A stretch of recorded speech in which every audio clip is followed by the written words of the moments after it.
Как путешествовать по старой доброй Европе, если вы из России? В этом ролике ответ на этот вопрос вы, конечно же, не найдете.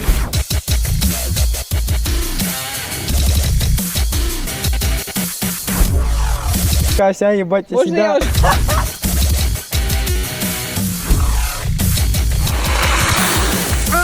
Бля! Друзья, всем привет! Сегодня мы в немецком квартале города Челябинск. Здесь освежительная зима, и мы попытаемся сегодня ответить на вопрос, как путешествовать по Европе, если вы живете в России в 2023. Поедем мы сегодня с Саниной, которая нас будет возить по Европе, и прекрасной Еблизаветой, которая будет страдать в этом трипе. Уже. Ну, поехали! Еблизавета Рыгоровна. Сраная кухля с неизмеримым ЧСВ по версии жителей Парижа, которая никогда не была в Европе и, в принципе, за границей. Санина Впорядковна, которая в Париже хоть и была, но больше хотела бы попасть в Кокшетау. Ну и, собственно, я, который все это затеял, сам не знаю зачем и для кого. Николейс Кен Джин.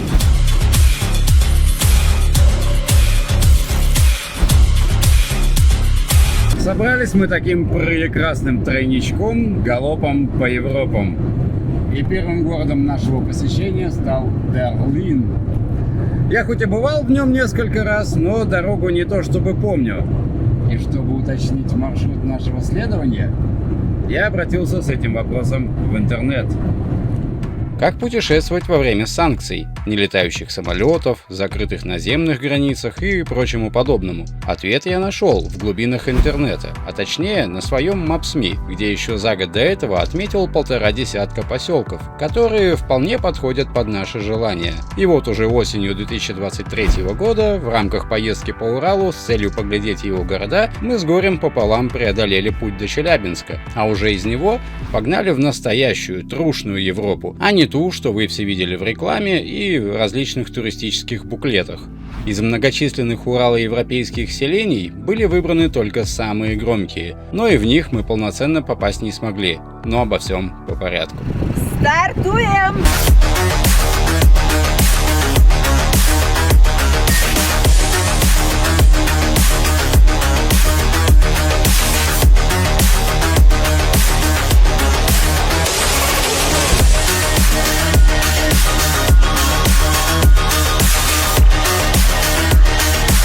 Доехали, ребята! Берлин. А деда мы высадили, нахуй пусть идет.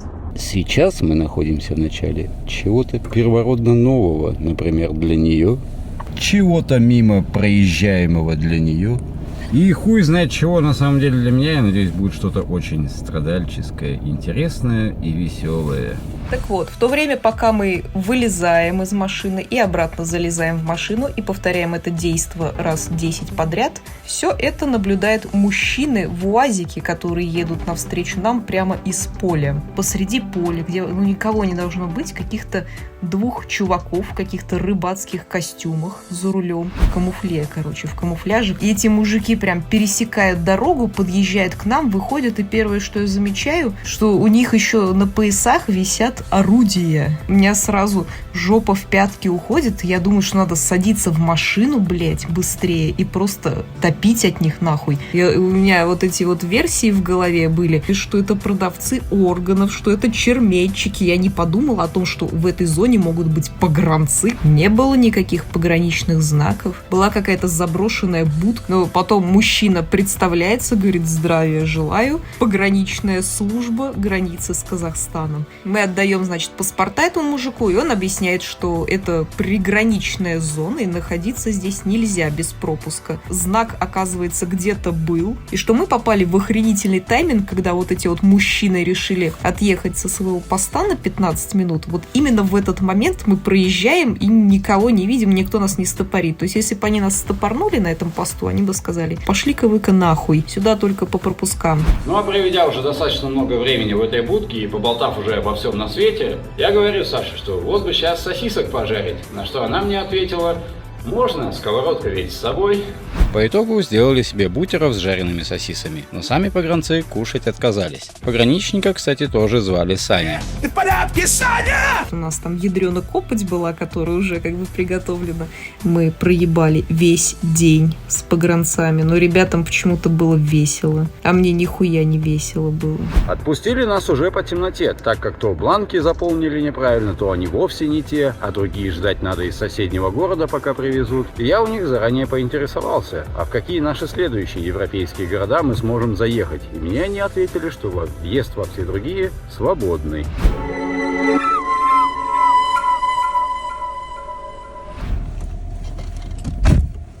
И на этом моменте мы все охуели.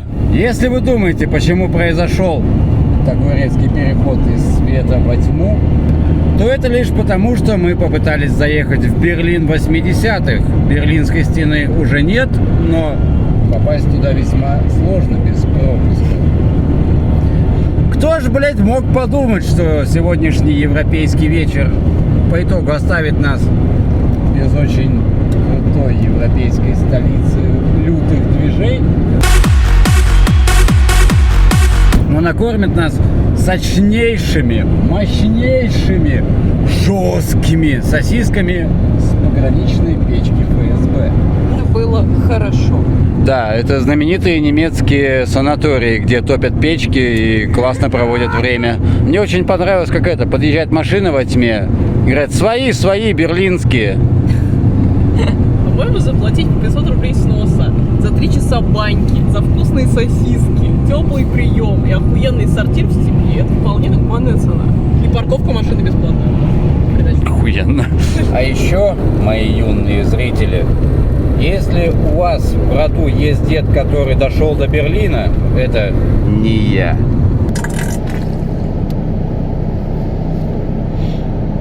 Вот это толкан, конечно. Как гром гремит. 10 из 10. Я боялась в ту бездну уронить что-нибудь.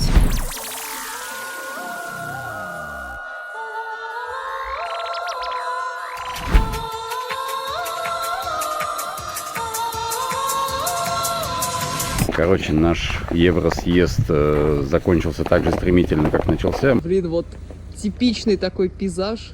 Вот это, ай! Русская хтонь. Прям мне очень нравится. Иди нахуй! Котовы! Идите нахуй все.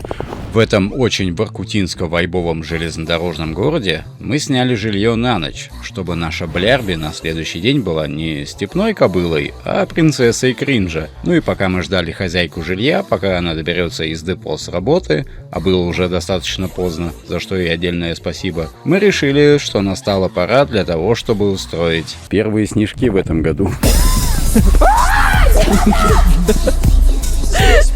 Ух, нифига себе снежина. Ты что там срешь, блядь? Как булки Николая.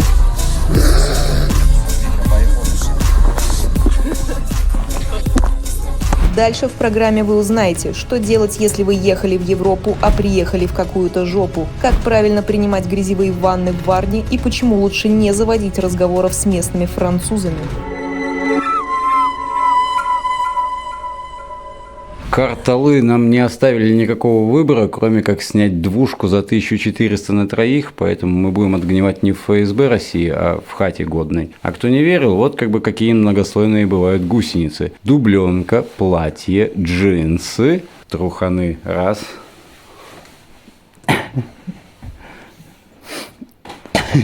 А завтра где мои шорты? А шесть Так. где? Бля, прикинь, ее там все потом слиплось, и она просто все вместе бы сейчас сняла.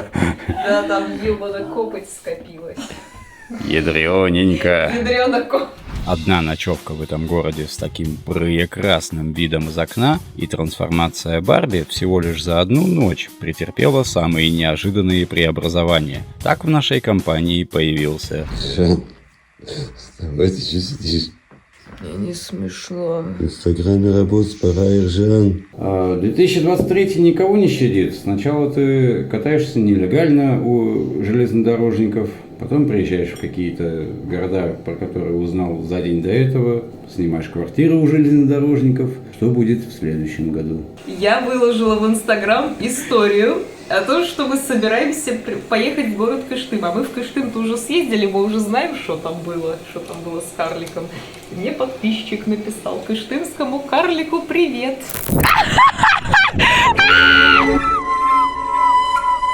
Караталы, конечно, город очень жизнерадостный, как сами видите. Люди тут живут исключительно за счет железной дороги, точнее 4 ее направлений. Я тут жарю сосиски, опытные, ядреные. И сегодня мы предпримем еще одну попытку жесткого европейского путешествия. Погода в Катырлы вообще не предполагает никаких съемок. Вот этот весь вчерашний прекрасный снег сейчас люто тает вперемешку с дождем. Короче, отвратительно. В смысле, не предполагает. Все Ну, равно придется. ну да.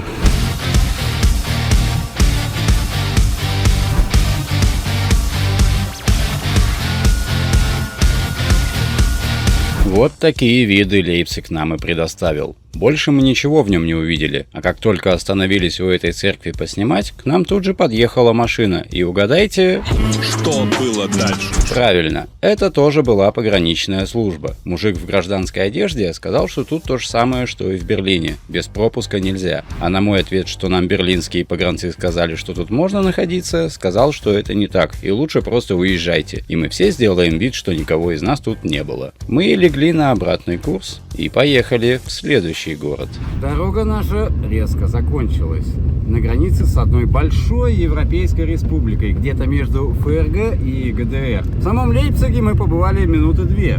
Бабка ведунья поведала мне, в дом которой я забрался, чтобы узнать, как проехать все-таки в эту республику, сказала мне: проложи себе на Google картах маршрут обратный. Поэтому мы с этими дывчинами поедем на моря, наверное, отдыхать. Немного все-таки осмотрев Лейпциг из окна машины и во время разговора с охуительнейшими пограничными службами ФСБ, мы удостоверились, что после массированной бомбардировки британской авиации и концлагерей здесь, в общем-то, ничего больше и не осталось. Так что спасибо, Лейпциг, в тебе было sehr gut.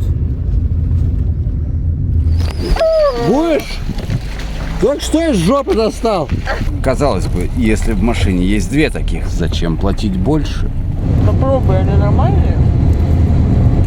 Дед, попробуй. Казахстан. Олга! После жуткого перерыва вы увидите самый подходящий стиль одежды для Европы в 2023 году, как правильно двигать тухлями, чтобы не откиснуть под солями, и где же на самом деле прячется настоящий дух старой доброй Европы. С немецкими городами хоть у нас ничего и не получилось, это вовсе не означает, что надо останавливаться. Ведь на выбор еще столько самых разнообразных и интересных мест. Например, заснеженная обочина трассы где-то в Болгарии. Защита бабушек от КамАЗов. Их там много, я один не справлюсь. Для них я как эксбиционист стою перед тобой.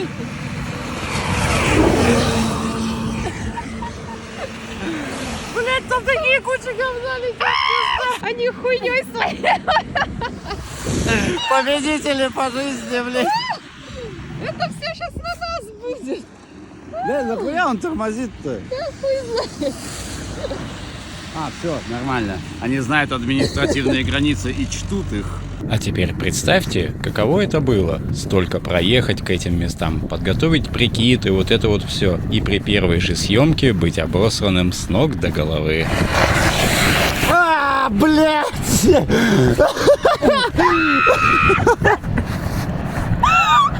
Мне в ухо залетело, блядь! Это можно считать полным заходом в армию? Что нахуй?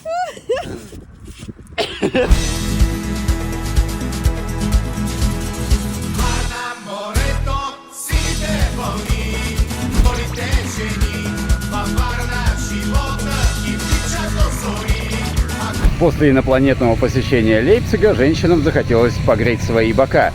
И мы выбрали один черноморский курорт, который мои одногодки знают как Одесса, ваши родители как город Сталин.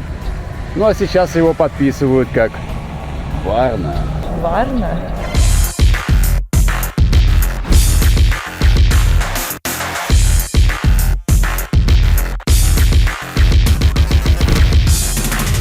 Greatable.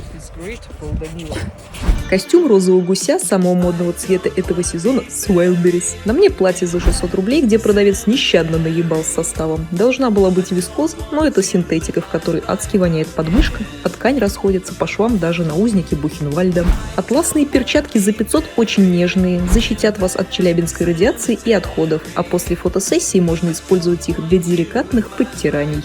Розовые колготки за 301 заботливо скроют ваши меховые ноги и побои от бати. Сейчас на них действует скидка 1 рубль. Тяги бархатные за 1500. Выглядит как последний день в вашей жизни без открытого перелома лодыжки, но на самом деле это самые удобные копыта в моей жизни. Вот такой замечательный образ создала Лиза для этого европейского приключения. Надеюсь, и вам он понравился. Напишите в комментариях, как вам? Может, стоит ее затащить на ТХ в таком виде? Соливатор. никто не реагирует вообще. Всем похуй. Ну а тем, кто хочет видеть больше кринжа и раньше, а не спустя полгода, пока я смонтирую видео, можете подписываться на наши инстаграмы и телехлам-каналы, чтобы как минимум быть в курсе, когда мы приезжаем кошмарить ваших соседей. Ссылки, как обычно, сами знаете где.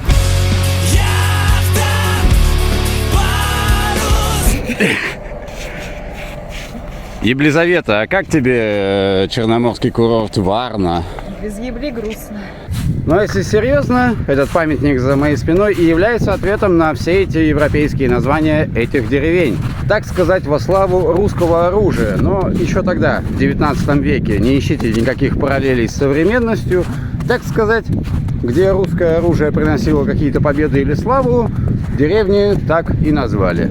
Каждое название имело свое историческое событие. Например, та же Варна названа по событиям русско-турецкой войны в 1828-29 годах и одному ее эпизоду, как осада города Варны, который на побережье Черного моря в современной Болгарии. Бывший участок номер 27, который сегодня поселок Чесма, получивший название в честь битвы в Чесменской бухте, современного турецкого города Чешме в рамках русско-турецкой войны 1768-74 годов. Париж, понятное дело, получил название после победы в Отечественной войне 1812 года, как и Лейпциг, после победы в так называемой «Битве народов», крупнейшем сражении во время наполеоновских войн и в целом в мировой истории до Первой мировой войны. Порт-Артур – это у нас русско-японская война, а село Варшавка назвали по победе в польском восстании 1830-х годов, происходившем в столице Польши, городе Варшава. Требиятский поселок наименован в победе в битве при Требии против неаполитанской армии французов в 1799 году. А про все остальные поселки и историю появления их названий можете и сами почитать. А мы тем временем уже въехали в Париж.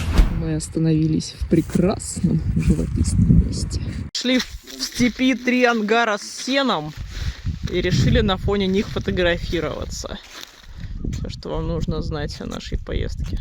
Наконец-то поездки стали в твоем вкусовом сегменте. Смотри, сколько складок у этой колбасы. Свежо. Парижская свиноферма.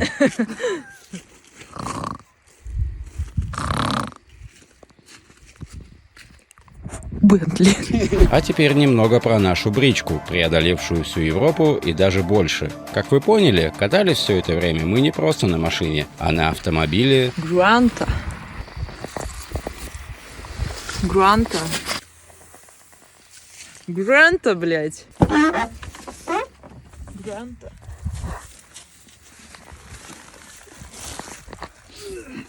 Кто-то захочет узнать, как же я так хорошо сохранилась к концу такого петушествия. Открою секрет. Лада Гранта обладает криокамерой. Вряд ли эта функция входила в изначальные конструктивные особенности автомобиля, однако все и все, что находится на задних сиденьях, неизбежно подвергается легкой заморозке. а иногда и нелегкой. Таким образом, я и 20 блядских продуктовых пакетов ехали на заднем сиденье. И хоть там было ебейше холодно, но это не мешало нам с пакетами по очереди вонять. А еще у Гранты были убиты задние аморты, что позволяло мне полноценно ехать, так сказать, галопом по Европам. И попутно умудряться наносить макияж, чтобы все думали, что я неплохо сохранилась.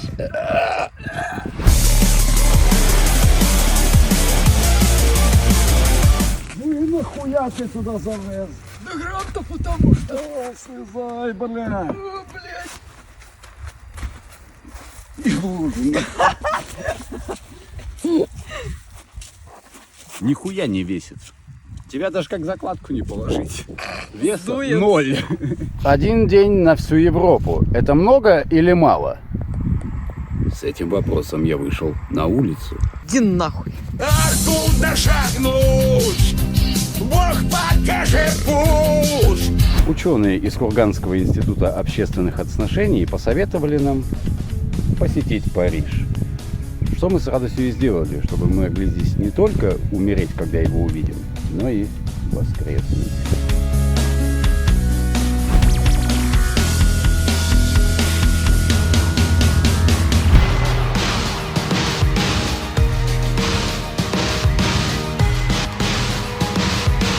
Бывал я за свою жизнь в Париже 2 раза. В 2017-м вместе с МШ, где гуляли и лазали по всякому разному, легально и не очень. И вот сейчас, в 2023-м, где погулять и полазать оказалось уже совсем негде. Но это не помешало нам устроить фотосессию и качественно покринжевать, а также познакомиться с местными жителями.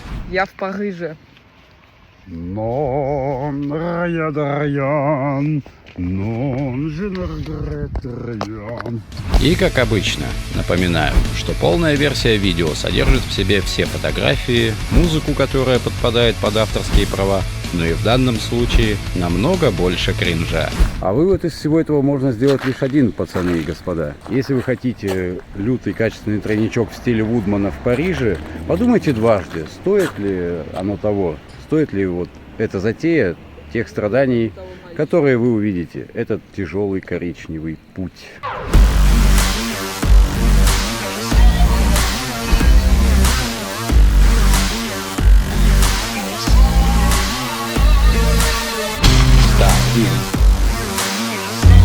Стайлинг это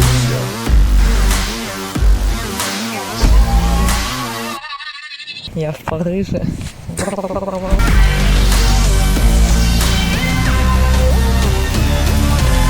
Ну, как же хороший тройничок, да без алкоголя. Сегодня мы пьем каберне И мы, савиньон и заедаем круассанами из жопы.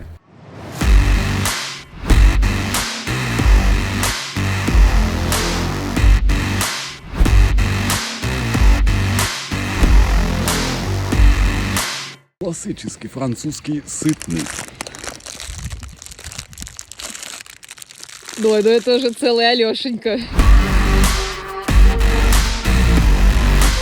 Ну и пока мы ебланили под башней и орали на весь поселок, мимо постоянно проезжали местные и недоумевающе смотрели, а вскоре и подошли не иначе как коренные двое парижан, которые поинтересовались, откуда мы такие прелестные приехали. Нормально. Все, Лиза, пока. Нашли наконец-то клиентов, да? Елизавета, как вам французская столица? Вкусно, сочно, жарко, круассаны подают, вино щас наливают, всё башня будет, да. светится, пейзаж шикарный. Я в восторге, друзья. А французы Сердце как тебе? греет. Французы как? Ну, своеобразные такие, знаете, в таких. Бонжарно. Серьезно? Вот так, ебать, оделась такая вся, ебать, из Можно я себя уж комментарий миллионерша, подсниму? блядь. Мескузи. Непонятно. Люди какие-то здесь очень несолнечные, я бы сказала. Все-таки Париж, странно же, да? А когда Париж был солнечным? Никогда. Красная далеко. Селянка, парижанка. Мы поедем, мы помчимся на оленях утром ранним. Вот так выглядит деревня Париж. Мне нравится этот Париж, и я хочу вернуться сюда. И на этой тленной ноте мы отправились в последний еврогород нашего шествия петушарного, название которого выговорить способны не только лишь все.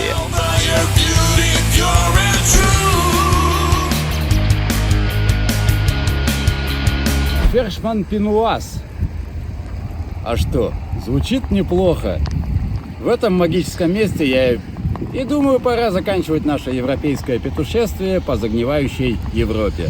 Согласитесь, имя у бывшего поселка номер 3 сверхзалихватское, а получено оно в честь победы объединенных войск Российской империи, Германии и Австрии над Наполеоном в сражении при французской коммуне Ферш-Шампенуаз с написанием через дефис.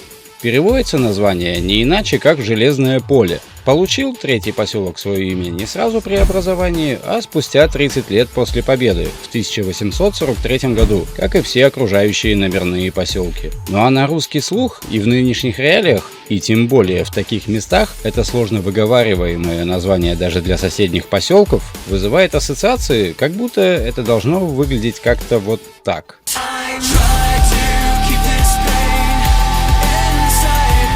Мы, как и вы, посмотрев это видео, думаю, поняли, что все эти деревни по факту ничем не отличаются от любых других подобных поселков, кроме своих эпичных названий и въездных стел.